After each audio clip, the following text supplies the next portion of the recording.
आज हम उत्पत्ति के 26वें अध्याय की स्टडी कर रहे हैं। जिस देश में परमेश्वर यहोवा ने इब्राहिम और उसके वंश को दिया था, परमेश्वर ने अब्राहम से ये वाचा बांधी थी कि ये देश मैं तुझे दूंगा। उस देश में इसहाक भी रहता था।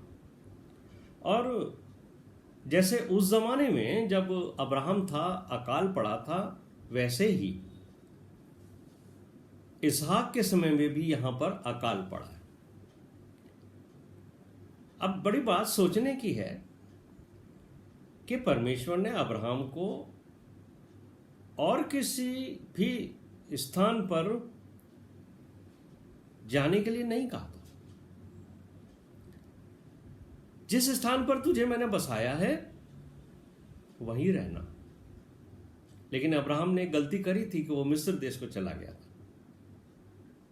अब होता क्या है कि हो सकता है कि अब्राहम ने ये सोचा हो, या यही समस्या इसहाक के सामने भी आई हो, या हमारे सामने भी आती है कि परमेश्वर एक तरफ तो कहते हैं कि हम तुम्हें यहां बसाएंगे, इस शहर में रहना और मैं तुम्हें आशीष दूंगा, और दूसरी तरफ यहां हमारे सामने समस्याएं आती हैं, जैसे अकाल पड़ गया, भोजन की कमी हो गई, जॉब नहीं है, रोजगार नहीं है, बच्चों के पढ़ने के लिए अच्छे स्कूल नहीं है। तो मैं आपको ये बताना चाहता हूं कि अगर परमेश्वर हमें किसी स्थान पर बसाना चाहता है, इसका यह मतलब नहीं है कि वहां कोई समस्याएं ही ना होंगी या हमारे जीवन में कोई ऐसा चैलेंज ही नहीं आएगा। समस्याएं, परेशानियां मनुष्य के जीवन में हमेशा रहेंगी।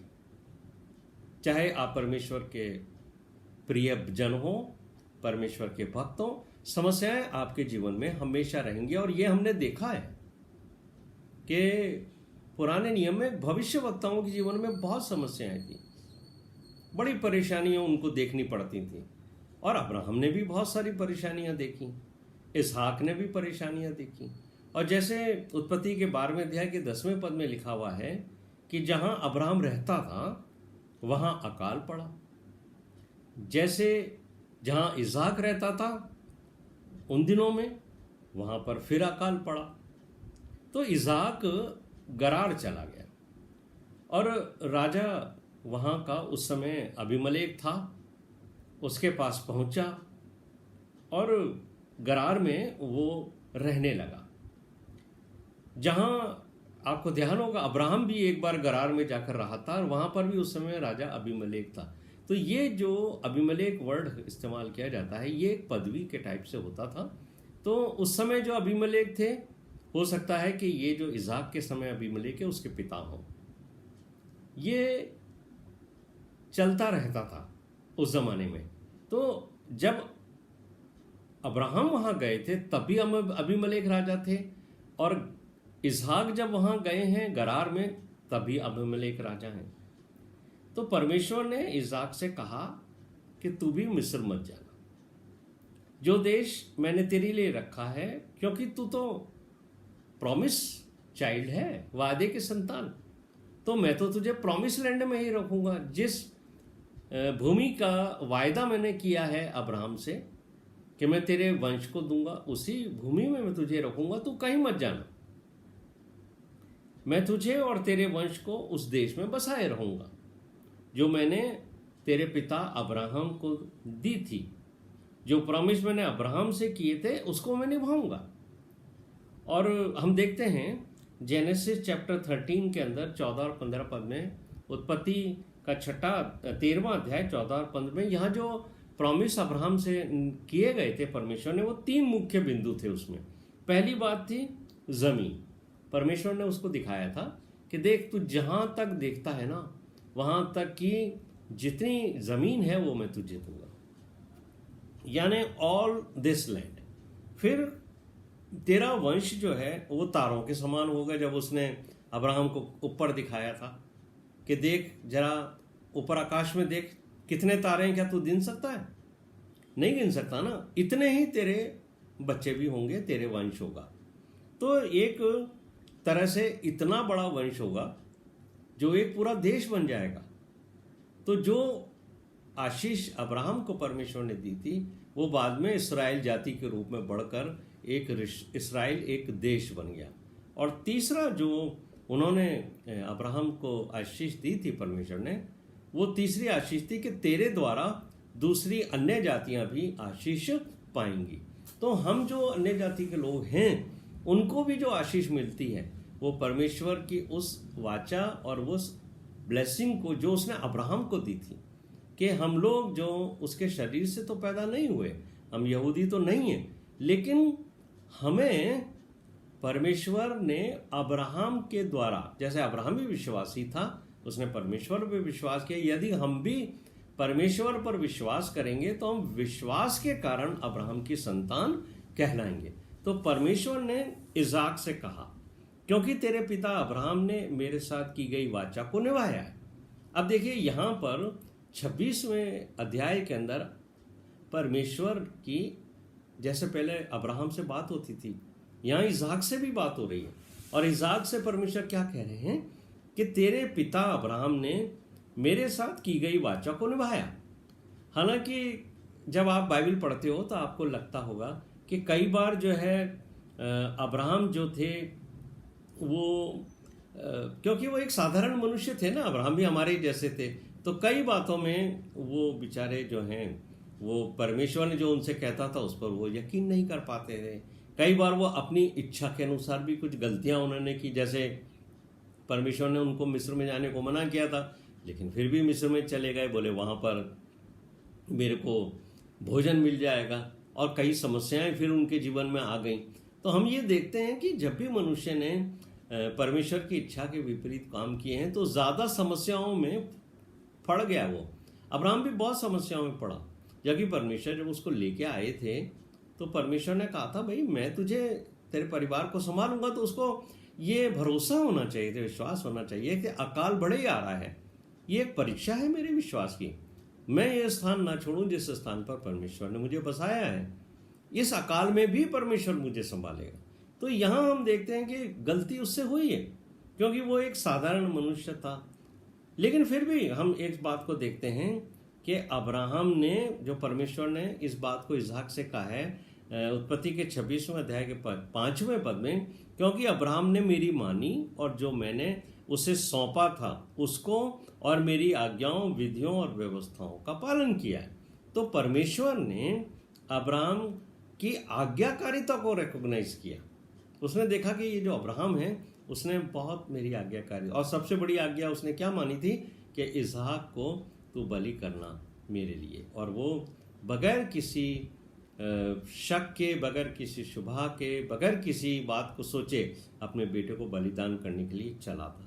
तो हम 26वें अध्याय के 6 से 8 पद में देखते हैं कि परमेश्वर ने अब्राहम की आज्ञाकारित्व को रिकॉग्नाइज किया था और उसे आशीष दी थी। ये बात उसने इसहाक को बताई थी, यानी इसहाक को भी ये बात पता हो गई कि मेरे पिता ने बहुत आज्ञाकारिता में जीवन जिया और परमेश्वर ने मेरे पिता को बहुत आशीष दी, और ये जो स्थान है जिसमें मुझे उसने बसा रखा है, इस स्थान के ऊपर परमेश्वर की आशीष के कारण मैं बसा हुआ हूँ। लेकिन फिर भी हम देखेंगे जैसे ही ये बात पूरी हुई, थोड़ी देर के अंदर ही परमेश्वर से इसहाक की बात हुई थी।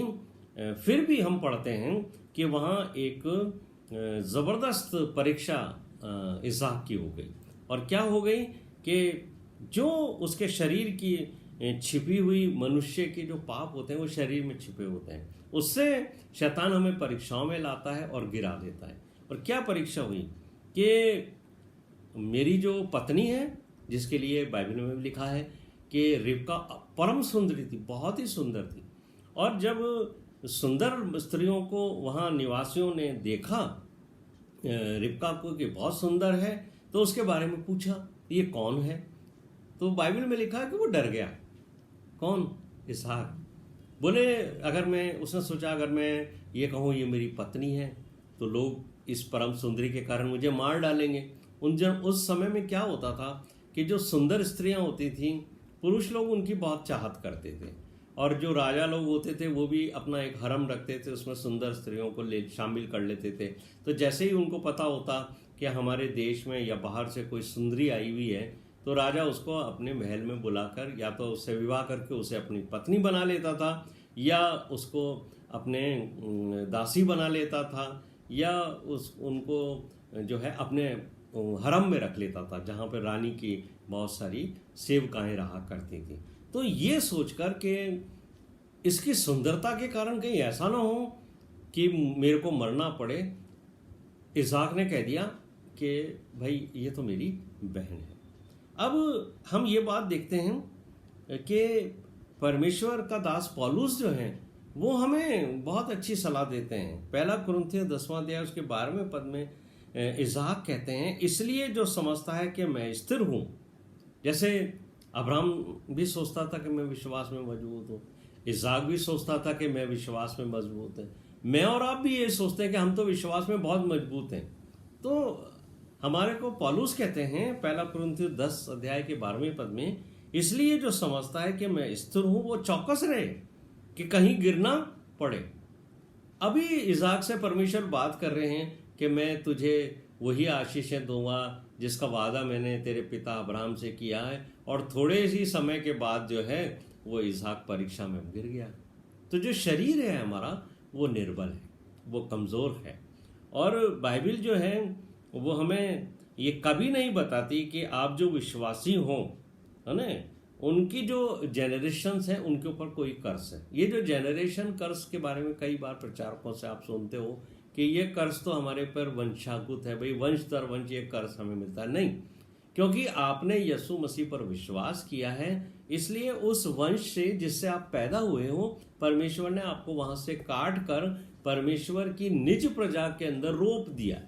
तो आपके ऊपर वो जो कर्ज थे, जो हम कहते हैं वंशागुत होते हैं, जनरेशन टू जनरेशन आते हैं। यदि आप सच में विश्वासी हो और आपने उद्धारकर्ता करके यीशु मसीह को ग्रहण किया है, तो आपके ऊपर वो जनरेशन कर्ज नहीं आएगा। लेकिन ये ध्यान रखिए कि ये जो शरीर है, ये शरीर जो है, क्योंकि उसी एनवायरनमेंट के अंदर बड़ा हुआ है, जिस एनवायरनमेंट में हमारे बड़े रहते हैं, बुजुर्ग रहते हैं, जिस घर में वो रहते थे, उसी घर के अंदर जब हमारा जन्म हुआ है, हम भी उसी परिस्थितियों में रहे हैं। तो जो हमारे बुजुर्ग थे जिन्होंने उन परिस्थितियों में कुछ पाप किए थे, तो जब ये हमारे शरीर के अंदर जोर मारती हैं वो परिस्थितियां, तो उस परिस्थितियों में कभी कभी हम भी ऐसी परीक्षाओं में फंस जाते हैं जिससे हम भी पाप में गिर सकते हैं। लेकिन ये जेनरेशन कर्ज नहीं है, ये ध्यान रखिए। यदि आपने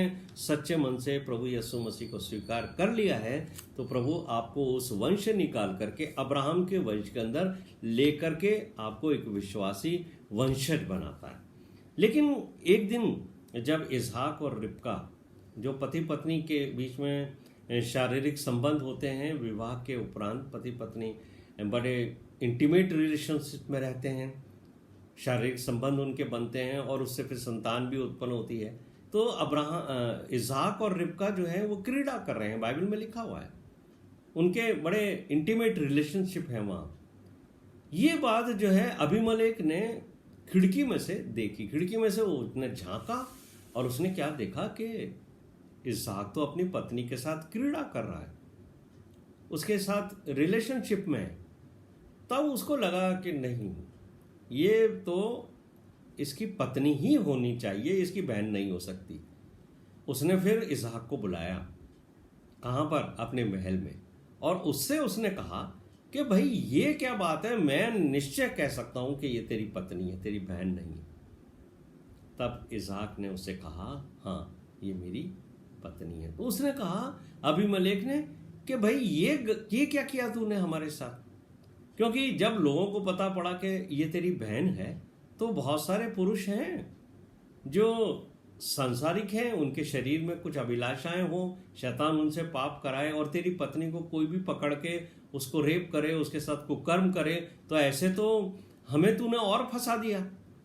क्योंकि उस जमाने में लोग जो हैं वो लड़कियों को अपनी इच्छा के अनुसार ले जाते थे, पकड़ लेते थे, कुछ लोग उनके साथ कुकर्म भी कर लेते थे, और फिर बाद में उन्हीं लड़कियों से वो विवाह भी कर लेते थे, वो उनकी पत्नियां बन जाया करती थी।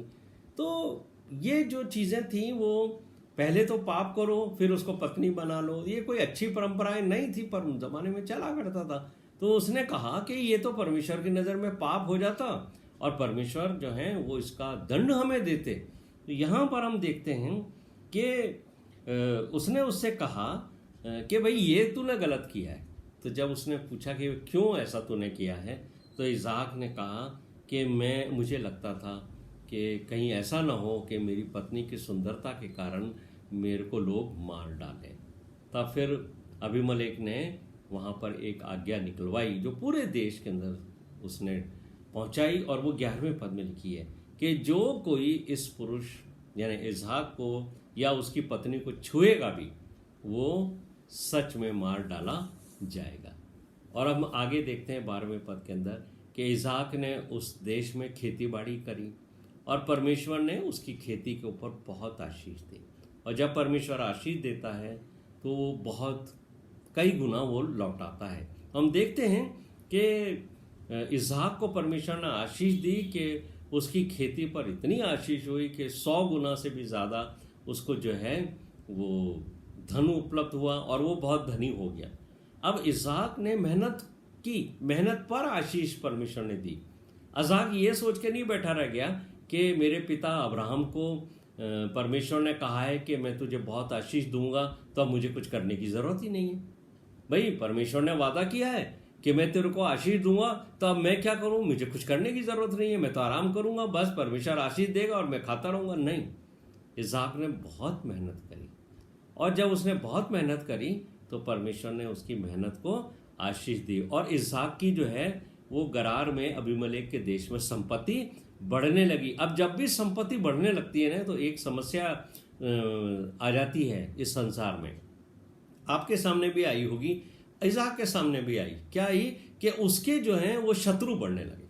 जैसे ही आप गरीब रहते हो तो आपके कोई शत्रु नहीं होंगे, लेकिन जैसे ही आपकी धन संपत्ति बढ़ेगी, आपको परमेश्वर धन संपत्ति के आशीष देने लगेगा, कई शत्रु आपके पैदा हो जाएंगे। और यहाँ हम देखते हैं कि जैसे ही इसहाक की धन संपत्ति बढ़ने लगी, गरार में इसहाक के लिए कई शत्रु दुश्मन खड़े हो गए जो उससे जलन लगने लगे। और उस जलन के अंदर उन्होंने क्या किया कि उन्होंने उन कुओं को जो अब्राहम ने खुदवाए थे उस समय जब वो गरार में आया था, उनको उन्होंने मिट्टी से वापस बुरा दिया, उनको वापस भर दिया उन्होंने।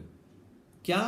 ताकि इसहाक के जो पशु हैं, पक्षी हैं, जो उसकी धन संपत्ति है, खेती है, उनको पानी उपलब्ध ना हो।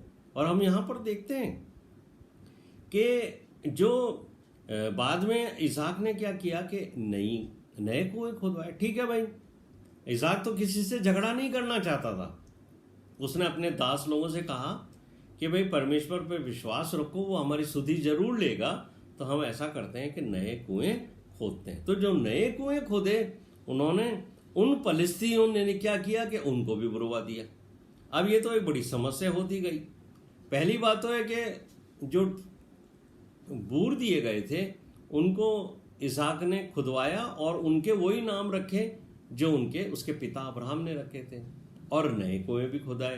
तो उन्होंने फिलिस्तियों ने क्योंकि वो उसकी दुश्मन थे, उन्होंने उन कुओं को भी बुरवा दिया। और जो नया पानी निकलता था, इसहाक के दास लोग खोदते थे, उसके सेवक खोदते थे और पानी आता था, तो वो फिलिस्ती आके कहते थे कि ये तो हमारे लिए निकला है, इस पर हमारा अधिकार है, तुम्हारा अधिकार नहीं है।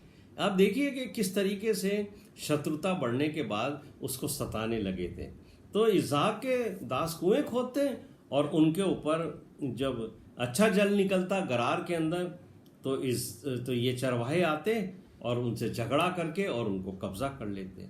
अब आगे बढ़कर एक और कुआं इसहाक ने खुदवाया गरार के अंदर, तो चरवाहों ने उससे झगड़ाने के, ये जो फलिस्ती चरवाहे थे, उन्होंने फिर एक ऐसा वो आया जिसके अंदर उन्होंने कुछ भी झगड़ा उनसे नहीं किया। फिर परमेश्वर का उसने धन्यवाद दिया और उसने वहाँ पर एक वेदी बनाई, और उस स्थान के ऊपर जहाँ उसने वेदी बनाई थी उसका नाम उसने रखा रहोबोत।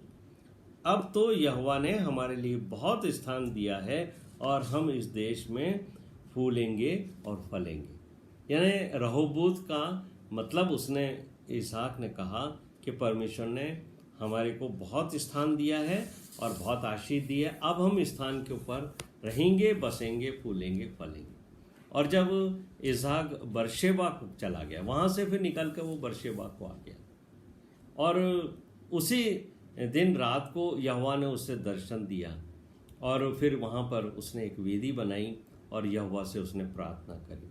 फिर क्या हुआ कि एक दिन अबीमेलेक और उसका मंत्री अहुज्जत और उसका सेनापति पिकोल, ये जो हैं वो इसहाक से मिलने आए। यानी अबीमेलेक राजा को देखिए, वो उसने देखा कि इसहाक के बड़ा धनी हो गया है, उसके बाद बहुत सारे सेवक हैं, और सबसे बड़ी बात जो है वो क्यों मिलना है, ये उसका स्टेटमेंट है जो आपको मुझे समझना चाहिए। क्योंकि जब ये अबीमेलेक और उसके सेनापति और उसका मंत्री मिलने आया तो इसहाक ने उसको ताना मारा कि भैया अब मेरे पास क्यों आए हो, जब मैं तुम्हारे यहाँ रहता था तब तो तुमने मुझसे अच्छा व्यवहार नहीं किया, मुझे वहाँ से निकाल दिया, अब मेरे पास क्यों आए हो।